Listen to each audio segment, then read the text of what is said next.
Welcome to Inspiring Business with your host, Mark Bullock, who is the co-founder of videosocials.net and of videointerviewpodcast.com. In every episode, Mark interviews business and organizational thought leaders who share their stories of how they inspire others by making a difference. You can find this show on videosocials.net and YouTube, LinkedIn, Facebook, and almost any podcast platform of your choosing. Welcome, and my guest today is somebody that inspires me and has inspired me recently by what he does and who he chooses to be in the world. I'm happy to introduce Gary Rohmann, and Gary is the Veterans Coach. He helps veterans transition to a successful career after serving their country.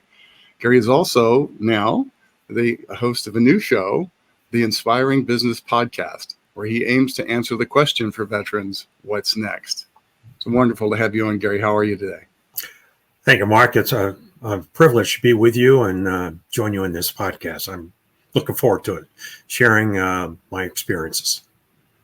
Wonderful. And I don't think a lot of people know necessarily what your story is. How did you become a veterans coach, and why did you choose this avenue for making a difference for veterans? Well, the journey's been very interesting, to say the least, Mark. Most of my professional career, I was in sales, business development. I did that for 30 plus years. I was pretty good at it too. I was a very excellent salesperson. I had a very successful career up until about 2008, and I'll get to that in a minute. But I climbed the corporate ladder, and I really, in many ways, exceeded expectations. And I'm not trying to toot my own horn, so to speak. It just, I was raised in a military background, and the foundation for my life was laid through my dad and his service to our country. And so it was all about working hard, treating people the way you want to be treated, and respect, integrity, ethics. So that served me well in corporate America up until 2008, when the unexpected happened. And that was a defining moment in my life. At that time, I was 57.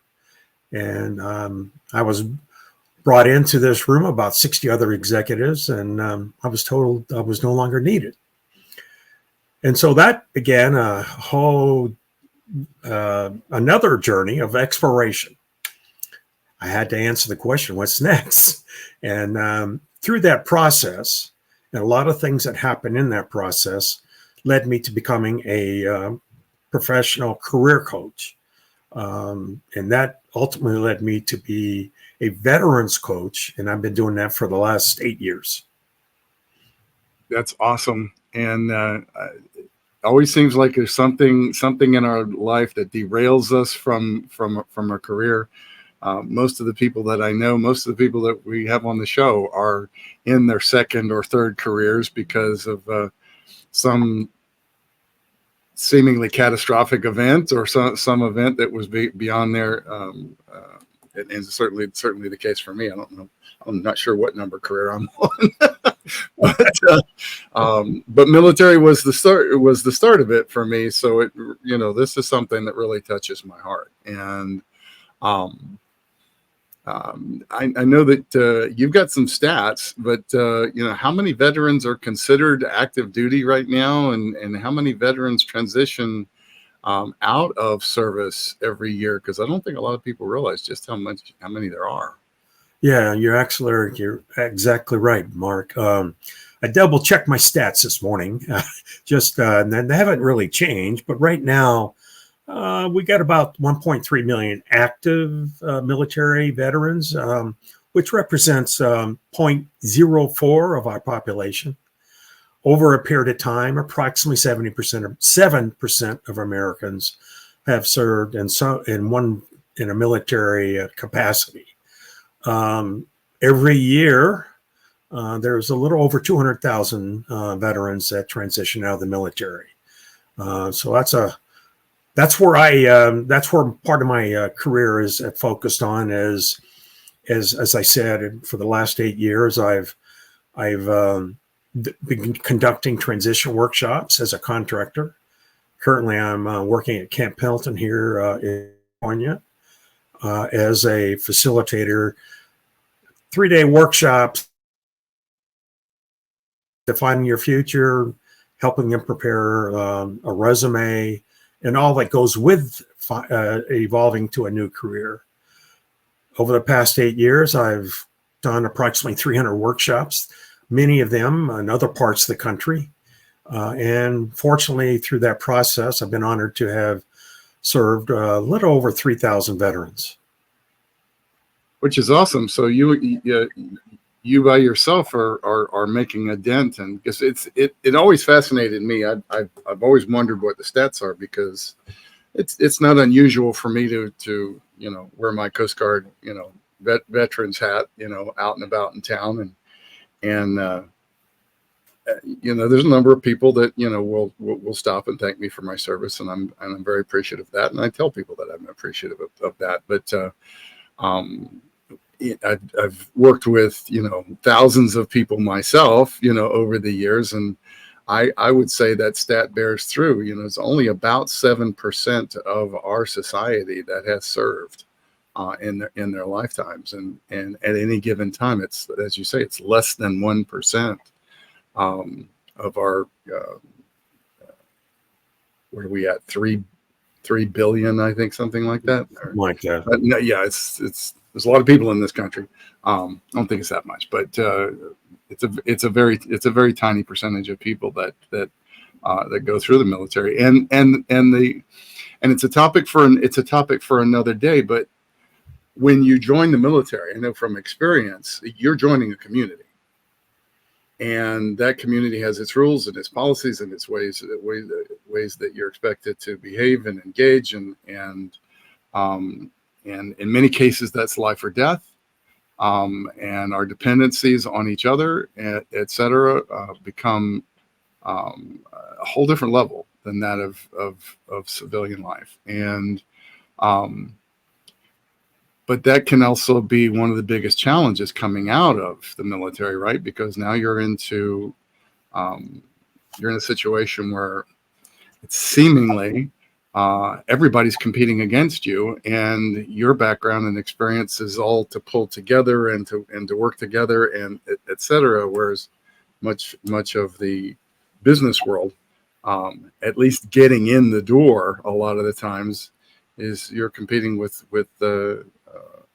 others, and it's how do you position yourself? How do you shine on that resume, and how can you translate those the discipline and the training and the experience that you have in the military coming back out into the civilian world? But what do you see are the major challenges that most veterans are facing when they're transitioning out of military? Well, there's several, Mark. You hit on the big one. Let's start just a little bit. Why did people get in the military? I mean, obviously, they're very young. Usually, most cases, they're either looking for, well, they don't know what they want to do. First and foremost, they just in a lot of cases, out of high school. Mm-hmm. They don't know what they want to do. They may be facing family challenges, and maybe facing economic challenges. And they're looking for ways to, change their path, you might say. And some of them readily recognize I just needed more time to really figure out what I was going to do. But the challenges they face when they get out are numerous. And the first one is to recognize that the community is going to change, and it's not going to be as tight and as integrated and interrelated as they experience in the military. In essence, their community is going to go away almost overnight when they get out of the military. So that's a big change in and of itself, and most are not prepared for that because they just haven't given a lot of thought. They've served they fulfilled their service. And the military had their attention all the time. They were in an environment that was designed just, in essence, to produce men and women to serve our country. And so that environment really was, even though it was structured, played a key role in their maturing process and in their development process. Now you take that away and they have to develop their own, you might say, environment and create new relationships. And that's another challenge. I think the big question, and that the next big thing is they got to figure out what's next. And as I alluded to earlier, when I lost my job at 57, it took me really 5-6 years to figure that out. What's next? Yep. What am I going to do? And that's when I grow up, and because, in reality, they have a lot of skills, and many of those skills they don't always recognize. And so they have so much to offer. It ends up being a lot of choices they can make in the type of career. Right. So I think that's a big one. And I think another one is they got to adjust to a different pace of life. And it's probably a slower pace in some ways. But again, all the attributes of a military community are gone. Camaraderie, having your back, so to speak, having you can turn to, will automatically go away. So they have to adjust to a different pace of life. So I think those are probably the top three I would mention. There are many others, but those would be the top three. Those are the big ones, and then they're up against something that they didn't plan on being up against, and that is the misconceptions or misnomers of those that haven't served. What do you see as or what are veterans reporting to you as the biggest misconceptions or misnomers that they're dealing with when they're coming out to the civilian population? Well, as we alluded to those statistics, 93% of Americans never served. Right. And that's a very high percentage. So that means 93% of Americans out there have no knowledge of what it's like to be in the military. Yeah. Everything they know about the military is where it's what maybe they've seen on TV, movies, and it's really a lot of it. It's not accurate in terms of what it's like to be in the military. And so, unfortunately, there are parts of society that thinks that veterans are broken, or they have limited capacity as a result of their military service, which is farthest from the truth. Right. Okay. And it's all because many Americans just don't understand what it's like to be in the military. I remember when I was raised and I was in college during the Vietnam War. And, my dad was serving at that time. And when those veterans came home, they were just simply mistreated. And I use that word mistreated, but they were not accepted in a manner which they should have been accepted. And so, again, it goes back. It's been something that's, I think, impacted veterans for a long period of time, just not knowing what it's like to serve and in many ways, misunderstood. That's a better word probably than mistreated.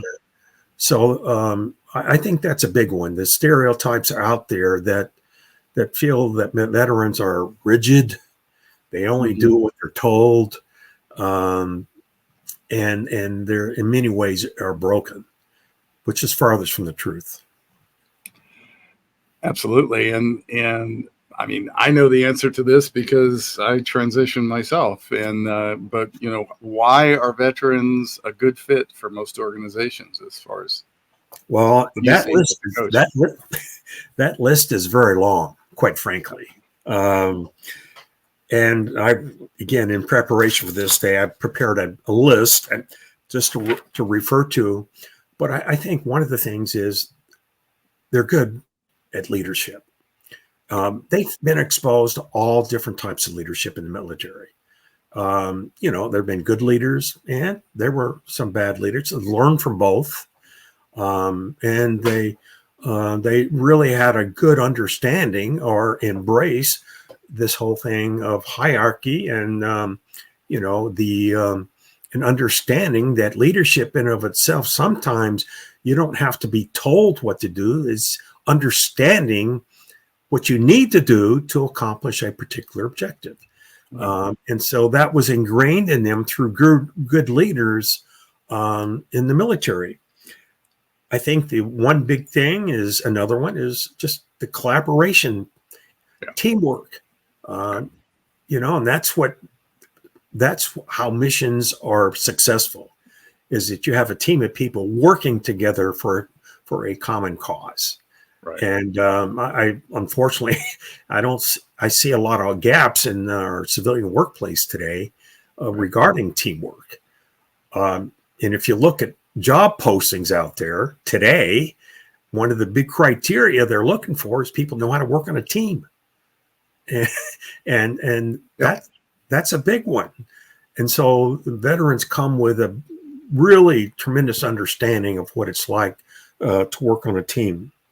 Another one is flexibility. Just think, especially in the military, they have to change course quickly, adapt to changing conditions, to chaotic situations. Yeah. That's a big trait. That's a big experience changer, you might say. And again, look at an example that happened in 2019, COVID. Corporate America didn't adjust too well. Our country also didn't adjust in many ways, but the military, they kept going. They had to. And they were able to navigate uncertainty while the rest of us was trying to figure what's going on. Yeah. And so I think that is a big trait that military bring to the table. So what can employers do to help veterans adjust to that different work and organizational culture? Because it is different, right? It's not just, collaboration for me now, 4 or 5 businesses in, I don't know how many jobs I've had over the years, et cetera, et cetera. Everybody has a different definition of what collaboration is. And in business, like I said, there's oftentimes a competitiveness that, not that competitiveness doesn't exist in the military, it certainly does, but sometimes it's like, well, we're both vying for that next raise, or we're both vying, and so how do you collaborate from a standpoint of the mission comes first, and then we'll hash out, who contributed the most or whatever later on, but it's not having to be, on the radar screen as the rising star so much as being somebody that works with the team to make it happen, and is willing to sacrifice their own notoriety about something just so that they can get the mission done for the sake of the mission. Right. Well, I think there's several things that corporate America or organizations could do to really help veterans make a successful transition, because they're going to be a great employee. Yeah. But it's just a small interim period of time where I think corporate America could do more. And one of the things is to focus on skill-based hiring rather than, really maybe look at the depth of experience, but focus on more skill-based hiring. Because I know veterans have the skills, but in many times they're overlooked because maybe they don't have any recent experience in corporate America. And unfortunately, because many companies don't understand the military environment, they feel that they may not be a good fit, which is, again, completely from the truth. And it's all about giving them a chance. If you hire them based upon skills, I think you'll be surprised at how they will outperform many of the current employees. I think the other one is the mentorship. somebody that can maybe, if they have other veterans that have worked there, assigning mentors for a short period of time Mm-hmm. to help them navigate the bureaucracy of corporate America. I think, and veterans are used to mentoring. They understand the value of mentoring because they do it in the military very much. So I think that would be another thing that corporate America could do. I think the other one is mental health. And Mark, when I was looking at some stats here, one of the misnomers is that corporate America, or I shouldn't say overall corporate America, but corporate American organizations struggle with the stereotype that all veterans have PTSD, which is not true. And according to my stats, about 7% of veterans have suffered from some form of PTSD. Most of them are able to overcome it, but it takes resources necessary to help them take care of their mental health. And for example, I have about 20 veteran clients right now. I'm an employment specialist with the VA, and all those clients have completed an education through their VA benefit program. Mm-hmm. But 70% of those 20 clients have some form of medical, medical separation. They weren't separated because of medical conditions. They have I'm trying to find a term here, but they have suffered an injury in the military in which part of their compensation is based upon that injury. Mm-hmm. But they can perform at a high level. But I help them find jobs because they have a degree now. Mm-hmm. And then I help them find a career path that's a good fit for them. But, really, when you look at overall, 5% of our population outside of the military have some form of PTSD. And really, so it's about the same as in the military. People have faced life-changing conditions, defining moments that have impacted their ability to effectively, you might say, navigate certain situations. So, I mean, the military is no different in the population in and of itself. Right. Look at COVID, 2019. Yeah. I mean, mental health became a prominent issue, still is, in corporate America. People feel corporate America doesn't care in many cases, and therefore that's one of the reasons why they haven't been come back to work, or they've been, slowly coming back to work. Right. They realize that, they had to work from home or find a way to work from home. They had to take care of their family at home and do their job as well. And so leadership in corporate America was not used to managing in an environment in which people were suffering mentally in many ways. So I think that in many ways, corporate America could learn through hiring veterans. They know how to navigate. They know how to work remotely because they've done it a lot in different assignments. So I think that's something would be a strong benefit for people that hire veterans. And 2 points that I wanted to come back on. One is that, think about it. You're not in a grouping, in a team, in an organization by choice in the military. You're working with people whether you want to work with them or not. And you got to find a way to get the work done. You got to find a way to get results. And that's a combination of leadership. It's a combination of having the discipline to realize that, okay, just because, this guy or gal has a different approach or different way of thinking or different, comes from a different cultural background or comes from a different upbringing than me. We've got to find it. We got to find a way to work together. And sometimes that can be, a little heavy. But at the same token, you work through it in the military because you got no choice. You work through it. Right. Yeah.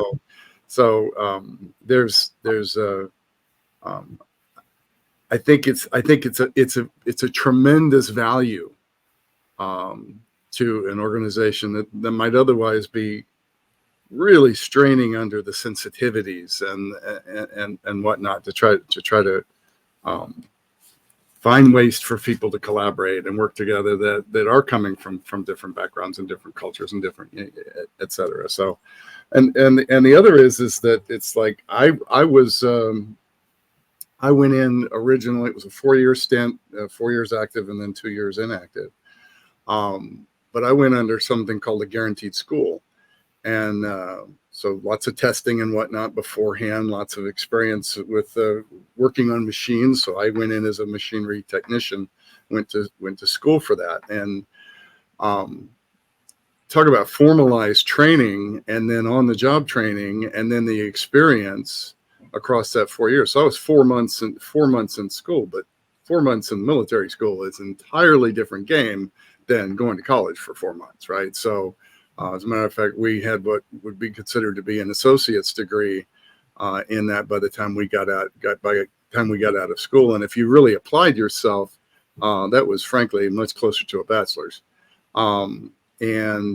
Certainly after 4 years of submersion in living and breathing that trade, you're well past what a journeyman would be in almost in anything else. So I really did attach to your concept of skills training. It's when I got out, there wasn't a machinery shop, an auto shop, a truck truck repair, marine, repair facility that wouldn't have hired me in a snap. The issue now, of course, is that we don't necessarily want to be doing just the blue collar work, right? And so, yeah, it's helpful to use your benefits, get your training, and that can help. But corporate America has been, and I think probably, hopefully, won't always be this way. But they're worried too much about where did you get the education? How were the checkbox ticked? Which checkboxes? What courses did you take? Et cetera, et cetera. And there's lots of ways of learning. Oh yeah, do something. And the military has its own way of teaching. Honestly, I felt like I was not a particularly great high school student, but I learned how to learn in the military, and that served me for my entire life. Still to this day, I mean, I'm reading a book a week, so it just moves forward, but.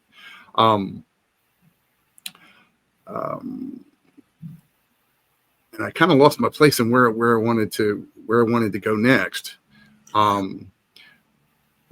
Basically, we're talking about why veterans are a good fit for most organizations. So we're kind of answering the question that I was going to ask there. Sorry, but no, that's okay. As you were sharing there, I mean, about some of the training you had while you're in the military, that's another benefit. A lot of veterans, the military changes their jobs depending upon the needs within the military. Yep.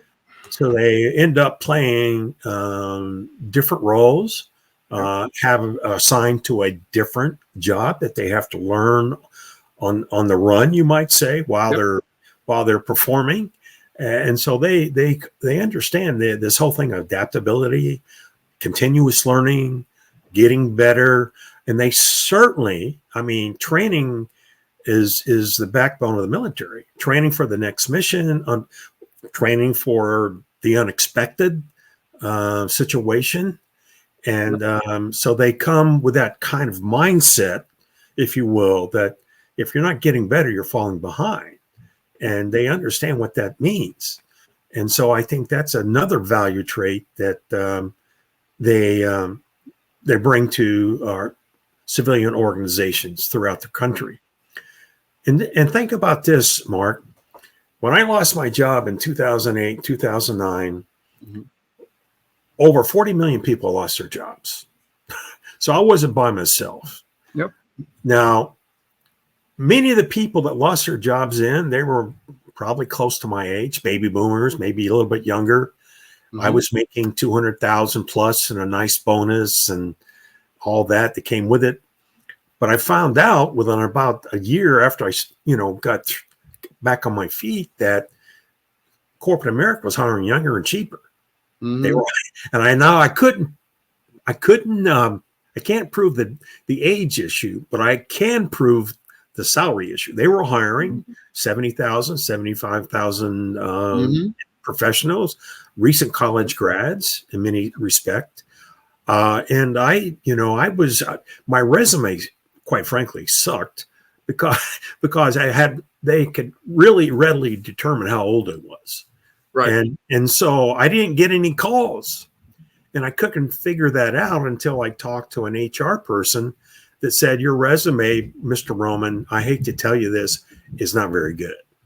And it's so anyway, but then fast forward to 2019, 10 years later, another 40 million people lost their jobs due to the pandemic. And nobody expected that. Nobody was prepared for that. And now what is happening? The jobs in corporate America, the importance of a job it's not just the job itself. People want to feel valued within the organization. And that's a big gap right now.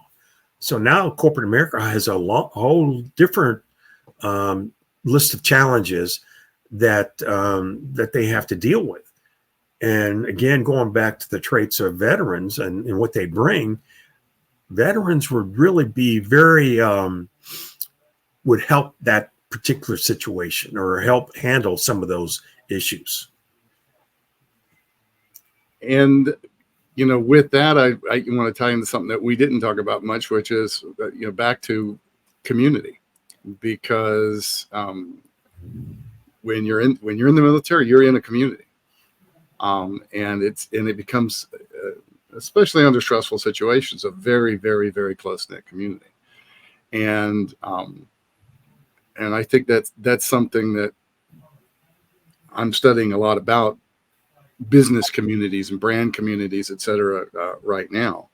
But if you look at it, the new age of entrepreneurs that are coming up, some 30% of the startups that are happening right now are placing community as being the most important marketing tool that they have. Right? So, how does that translate into what we're talking about? What we're talking about is that what corporate America has traditionally thought of in a command and control, hierarchical way of running their companies. 1, 2 is without the recognition, realization that they need two communities. They need a community of people that want their services, want their products, want their, want to connect with the brand, and they need a community of employees and staff and people internally that see themselves as part of a community. I agree with you totally. I think the community aspect is why I'm doing what I'm doing. Veterans many times they find it challenging to ask for help, especially at the time of separation, because they've been able to solve problems on their own, and they've had an environment of community to help together solve problems. And so when they're out, they're somewhat reluctant to ask for help because they feel eventually they'll find the answer. But as you know, Mark, finding a new career and where it's a good fit is very, very challenging. And they've never navigated that process before. Right. It's foreign to them. But I think once they are able to identify an organization that cares and that has that community aspect, they flourish. They Right. flourish big time. And because that's the backbone of what they've been used to in the military. Right. Working as a team, working as a unit, and getting done things achieved through people that they work side by side for every day. Right. And that's a missing ingredient today, from my perspective, in corporate America and other organizations. Right. Remember, and you know this, Mark, tell me if you relate to this. Okay. When you're in the military, you had a mission, right? At That least mission one. was with you. You knew your purpose. You knew your mission. Now you get out. What's your mission now? Yeah. What's your purpose? And that's where it's challenging. All right. Right. Because you have to then, do a deep dive and evaluate. All right. And there's no bigger purpose as far as I'm concerned to serve our great country. There's no bigger purpose. And so now you got to step back and think about a purpose in a different light, that doesn't compare to the mission you had in the military. And so I think that, again, that's where corporate America can help and benefit from having a better understanding of veterans, and how they can contribute to their vision and purpose within their corporation or organization. And I think part of that transition, at least early on, is the realization that you have choice that you really didn't have before. Yeah. And you need to choose, right? So because if you don't choose and you just kind of float, well, I'll be I tried that for a while, being a chameleon, and I'll be whatever you need me to be.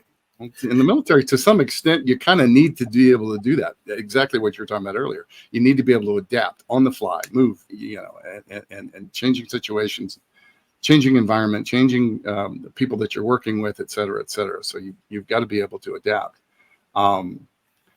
But what is probably going to serve you best in a corporate environment is to know what your values are and what you've chosen. Yeah. The contribution that you're choosing to be, the difference that you're choosing to make. And it is your choice.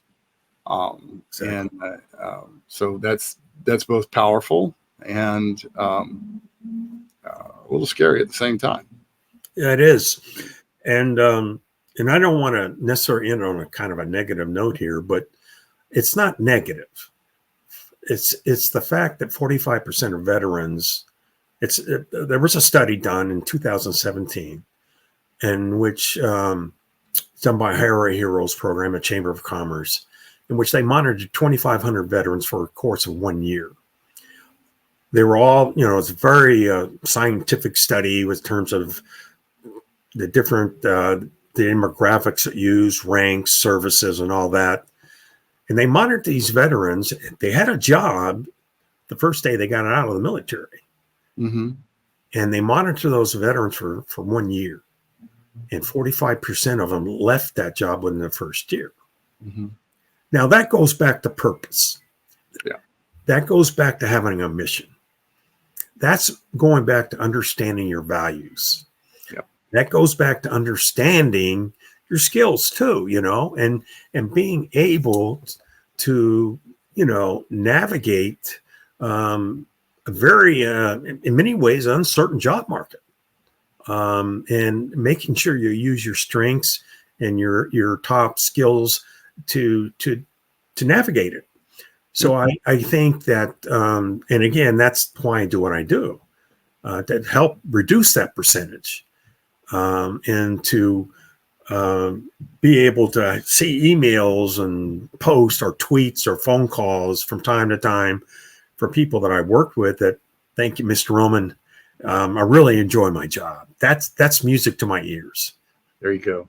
There you go. Well, I think that's a good place to end it, along with the simple fact that sometimes coming out of the military, that first job might be a stepping stone. It might, Yeah. and that's okay. And that's okay if that's what's happened for you. It's not a failure. It's a step. It's a stepping stone. So, dust yourself off. Look at what can I learn? What can I do? How do I need to refine my values and my purpose? That's going to get me better aligned and better positioned.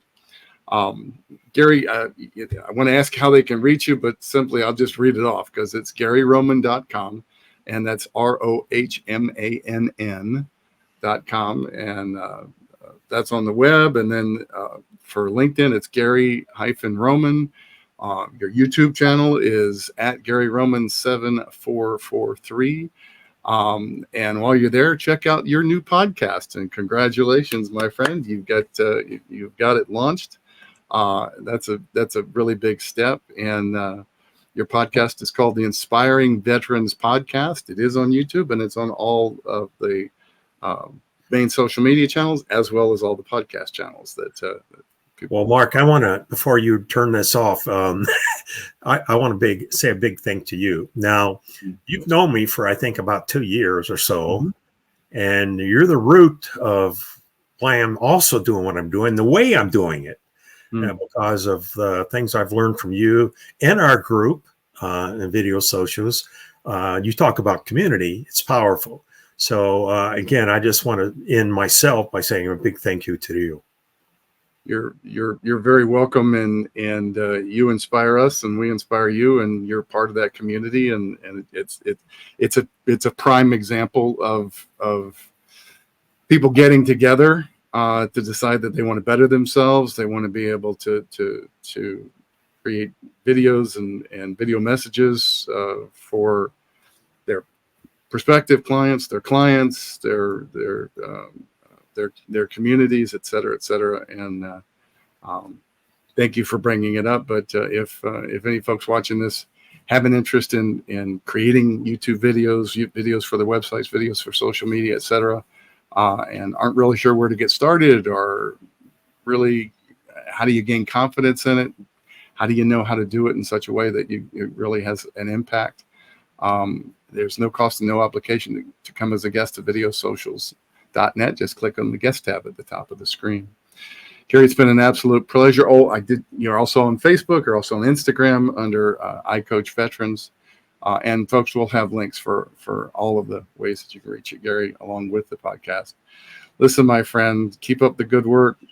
Stay the course. What you're doing is incredibly important.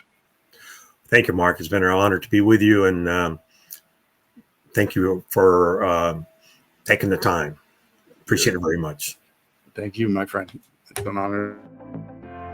You've been listening to Inspiring Business with your host, Mark Bullock. Your positive comments, likes, and most importantly, your sharing of this show with others is greatly appreciated. Don't forget to subscribe to the Inspiring Business Podcast on whatever platform you prefer. You can catch prior episodes on videosocials.net and on YouTube, LinkedIn, Facebook, and all the major podcast platforms.